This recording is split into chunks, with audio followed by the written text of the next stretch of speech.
ಸಹಜವಾಗಿ ಮಾತಾಡ್ತಾ ಇದ್ರಿ, ಹೇಳ್ತಾ ಇದ್ರಿ ಅಂದ್ರೆ ಇಲ್ಲಿ ಈ ಮನೇಲಿ ನಾವು ಉಳಿಬೇಕು ಅನ್ನೋದ್ರ ಜೊತೆಗೆ ನಮ್ಮನ್ನ ಆಚೆ ಹಾಕಬಾರ್ದು ಅನ್ನೋಂಥದ್ದು ಒಂದು ಮೊದಲ ಅಜೆಂಡಾ ಆಗಿರ್ತದೆ. ಅದ್ರ ಜೊತೆಗೆ ನಮ್ಮ ತಪ್ಪುಗಳೇನೇ ಇದ್ರೂ ಕೂಡ ಅದನ್ನ ಓವರ್ಲ್ಯಾಪ್ ಮಾಡೋಕ್ಕೆ ಬೇರೆ ತಪ್ಪುಗಳನ್ನ ರೆಪ್ರೆಸೆಂಟ್ ಮಾಡಲೇಬೇಕಾಗತ್ತೆ. ಇದು ಮನೆಯ ಆಟದ ಶೈಲಿ.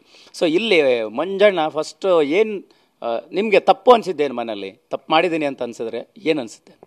ನನಗೆ ತಪ್ಪು ಅಂತ ಅಂದರೆ ಆಟದ ದೃಷ್ಟಿ ಅಂತ ಇಟ್ಕೊಂಡು ನಾನು ಯಾವತ್ತೂ ಯಾವುದೂ ತಪ್ಪು ಮಾಡಲಿಲ್ಲ ಮನೆ ವಿಚಾರಕ್ಕೆ ಅಂತ.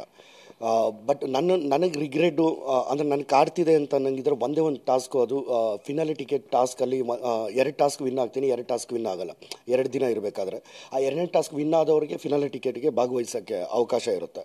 ಆ ಟೈಮಲ್ಲಿ ಅವನು ರಜತ್ ಉಸ್ತುವಾರಿ ಆಗಿರಬೇಕಾದ್ರೆ ಒಂದಷ್ಟು ನಮ್ಮ ಟೀಮ್ ಮೇಲೇ ಒಂದಷ್ಟು ಟಾರ್ಗೆಟು ಅಂತ ಇಟ್ಬಿಡ್ತಾನೆ. ಅಂದರೆ ಒಂದಷ್ಟು ಕಾನ್ಷಿಯಸ್ ಮಾಡೋಕ್ಕೆ, ಅಂದರೆ ಆಟಕ್ಕೆ ಹೋಗೋಕ್ಕಿಂತ ಮುಂಚೆ ನಿಂತ್ಕೊಂಡು ನೋಡ್ತಿರ್ತೀವಿ. ಒಬ್ಬ ಪ್ಲೇಯರ್ ಆಗಿ ಆಟ ಆಡಬೇಕಾದ್ರೆ ಅದಕ್ಕಿಂತ ಮುಂಚೆ ಅವನಿಗೆ ಪೀಸ್ ಆಫ್ ಮೈಂಡ್ ಬೇಕು. ಅವನು ಆಟನ ನೋಡ್ತಿರ್ತಾನೆ, ಗೇಮ್ ಹೇಗೆ ಆಡಬೇಕು, ಹಗ್ಗ ಎಲ್ಲಿ ಎಳಿಬೇಕು, ಎಲ್ಲಿ ಜೋಡಿಸ್ಬೇಕು, ಹೇಗೆ ಮಾಡಬೇಕು ಅಂತ. ಆವಾಗಲೇ ಬಂದು ಅವನು ರೂಲ್ಸ್ ಇದು ಹೀಗೆ ಮಾಡಬೇಕು ಹಂಗೆ ಹಿಂಗೆ ಅಂತ ಆ ಕಾನ್ಷಿಯಸ್ ಜೋರು ಮಾತು ಇವೆಲ್ಲ ಸ್ಟಾರ್ಟ್ ಆಗುತ್ತೆ. ಅವಾಗ ಏನಾಗ್ತೈತೆ, ಒಬ್ಬ ಪ್ಲೇಯರ್ಗೆ ಆ ಪ್ರೆಸೆನ್ಸ್ ಆಫ್ ಮೈಂಡನ್ನು ಎಲ್ಲೋ ಅದನ್ನು ಆ concentration like presence of mind ಇಲ್ದೇ ಮಾಡ್ತಕ್ಕಂಥದ್ದನ್ನೆಲ್ಲ ಮಾಡ್ದೆ. ಆ ವಾರದಲ್ಲಿ 2 ಟಾಸ್ಕ್ ಆಡಿ 2 ಟಾಸ್ಕು ಸೋತಿದ್ದು. ಆಮೇಲೆ ಇನ್ನೊಂದು ಟಾಸ್ಕು ಆ ನೀರಲ್ಲಿ ಮಲ್ಕೊಳ್ಳೋದು, ಅದು ಆಗಲಿಲ್ಲ. ಇದು ಫಿನಾಲಿ ಟಿಕೆಟ್ದು ಆ ಟಾಸ್ಕ್ ಏನಿತ್ತು ಅದು ಆಡಲಿಲ್ಲ ಅನ್ನೋದು ಒಂದು ಸಿಕ್ಕಾಪಟ್ಟೆ ಬೇಜಾರಿದೆ.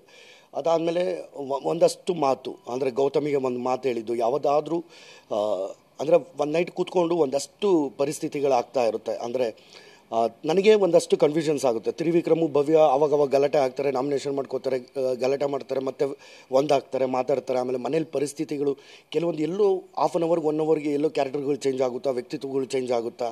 ಆಮೇಲೆ ದಿನೇ ಚೇಂಜ್ ಆಗೋದು ಬೇರೆ. ಒಂದು ಟಾಸ್ಕ್ಗಳು ಆದಮೇಲೆ ಈ ಟಾಸ್ಕಲ್ಲಿ ಹೇಗೆ ಏನು, ನಾಮಿನೇಷನ್ ಪ್ರಕ್ರಿಯೆ ಆದಮೇಲೆ ಏನು, ಒಂದೊಂದು ವಾರ ಅದು ಬೇರೆ.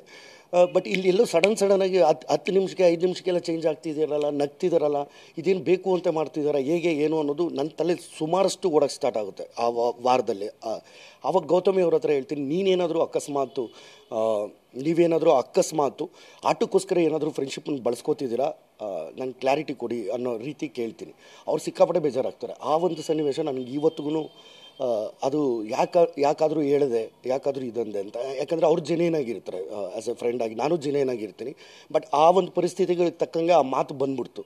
ಆ ಒಂದು ಮಾತು ರಿಗ್ರೆಟ್ ಕಾಡ್ತಿದೆ. ಆಮೇಲೆ ಆ ಟಾಸ್ಕು ಫಿನಾಲಿ ಟಿಕೆಟ್ ನಾನು ಗೆಲ್ತೀನೋ ಸೋಲ್ತೀನೋ, ಬಟ್ ಆ ಟಾಸ್ಕ್ ಆಡಬೇಕಿತ್ತು ಅಂತ. ಯಾಕಂದ್ರೆ ಮನೇಲಿ ಇದ್ದವರೇ, ಆಪೋಸಿಟ್ ಇದ್ದವರೇ, ಮೋಕ್ಷಿತ ಮತ್ತು ಸುಮಾರು ಜನ ಅಲ್ಲಿರೋರೆ ಈ ಟಾಸ್ಕ್ ನೀನು ಆಡ್ತಿದ್ದೆ, ಆಮೇಲೆ ಹನುಮಂತನೂ ಅಷ್ಟೇ, ಕಾಕ ಈ ಟಾಸ್ಕ್ ನೀವು ಆಡಬೇಕಿತ್ತು ಅಂತ. ಅಂದರೆ ಅಲ್ಲಿ ಇರ್ತಕ್ಕಂಥ ರಜತ್ ಆಲ್ರೆಡಿ ಕ್ಯಾಪ್ಟನ್ ಆಗಿ ಅವನಿರ್ತಾನೆ, ತ್ರಿವಿಕ್ರಮ್ ಆಡ್ತಾನೆ, ಭವ್ಯ ಆಡ್ತಿದ್ದಾರೆ, ಹನುಮಂತು ಆಡ್ತಿದ್ದಾರೆ ಅಂದಾಗ ಅಷ್ಟು ದಿನಗಳಿಂದ ಟಾಸ್ಕ್ಗಳು ಅದರೆಲ್ಲ ಒಂದಷ್ಟು ಗ್ರೇ ಏರಿಯಾನೋ, ಒಂದಷ್ಟು ಗೇಮ್ ಚೇಂಜರು ಎಲ್ಲನೂ ಮಾಡ್ಕೊಂಡು ಬಂದಾಗ ಆ ಟಾಸ್ಕ್ ಆಡಲಿಲ್ವಲ್ಲ ಅನ್ನೋದು ಸಿಕ್ಕಾಪಟ್ಟೆ ಬೇಜಾರು.